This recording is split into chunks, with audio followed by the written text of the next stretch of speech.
Right now, the United States government can borrow trillions of dollars at interest rates other nations could only dream of. American stock markets command a heavy premium globally, and with a single phone call, Washington can ensure a cross-border wire transfer is frozen in its tracks. All of these incredible financial privileges trace back to a specific crisis in 1971. The U.S. was printing far more currency than it had gold in the vault, forcing President Richard Nixon to officially sever the dollar's tie to gold. Overnight, the dollar became a fiat currency. Fiat is simply a government decree. It means the money in your pocket is backed by absolutely nothing except trust in the state that issued it. And for a superpower running massive deficits, asking the rest of the world to just trust you is incredibly dangerous. Global markets went into a tailspin.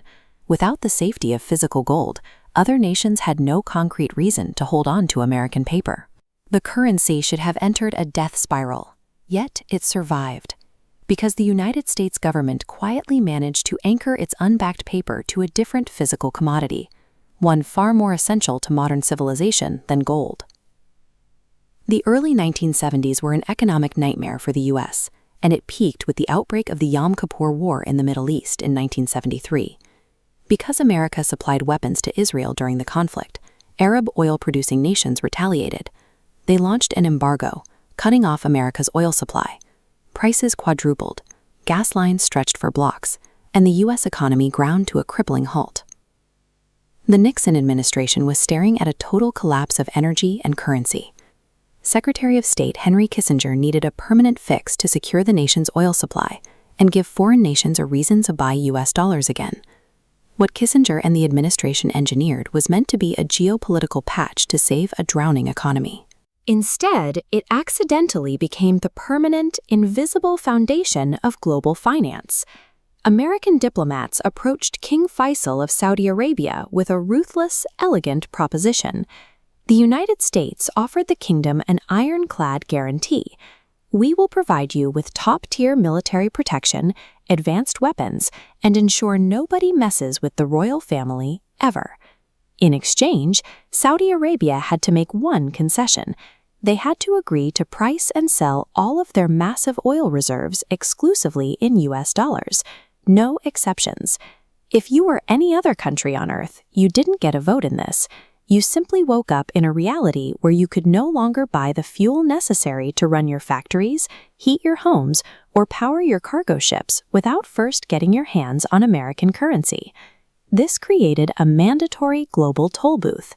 Every nation now had to pay a tribute to the American monetary system just to participate in the modern world. To see exactly how this extracts wealth, look at a country like Japan. They have a highly advanced economy, but produce zero oil domestically. Japan desperately needs crude oil every single month, but if they try to pay Saudi Arabia in Japanese yen, the transaction is rejected. The Saudis want a currency they can spend anywhere. Yen is worthless to them in this market. So Japan has to manufacture cars, electronics, and consumer goods and ship them across the Pacific to the United States. Americans buy these goods, sending U.S. dollars back to Tokyo. Only after accumulating those dollars can Japan finally approach Saudi Arabia and purchase their essential daily fuel. Multiply that by every oil-importing country on the planet, and suddenly the Gulf states are sitting on mountains of U.S. cash, more money than their domestic economies could possibly absorb. This triggers a process called petrodollar recycling. Since Saudi Arabia needs a safe place to park billions of excess dollars, they invest it right back into the United States, buying American real estate, equities, and heavily purchasing U.S. government bonds. This continuous loop guarantees massive permanent foreign demand for American debt. Because other nations are forced to buy our bonds, the U.S. government can artificially suppress interest rates. That cheap borrowing pushes capital into stocks and real estate, artificially supercharging American portfolios for half a century. Controlling this mandatory toll booth gives Washington immense leverage. If the U.S. decides to sanction a hostile nation, they don't have to fire a missile. They simply revoke that country's access to the dollar system, instantly cutting off their ability to buy energy and starving their economy. Other global powers have watched this weaponization carefully. After decades of relying on this system, countries like Russia, China, and India are actively building workarounds to settle their trades outside of American jurisdiction. Even Saudi Arabia, the original architect of the deal that made this whole system possible, is now publicly discussing selling their oil in local currencies, like the Chinese yuan. The dollar has too much built-in infrastructure to collapse tomorrow, but the momentum has shifted. For the first time since 1974, the share of global reserves held in dollars is dropping, introducing serious geopolitical unpredictability for investors. This fracture exposes the real macroeconomic force driving the global energy transition. It is heavily about escaping this exact system. If a country builds enough domestic solar panels, wind turbines, or nuclear reactors to power its own grid, its reliance on imported crude oil plummets. And if a nation doesn't need to buy foreign oil, they no longer need to hoard massive reserves of US dollars to pay for it. The recycling loop breaks.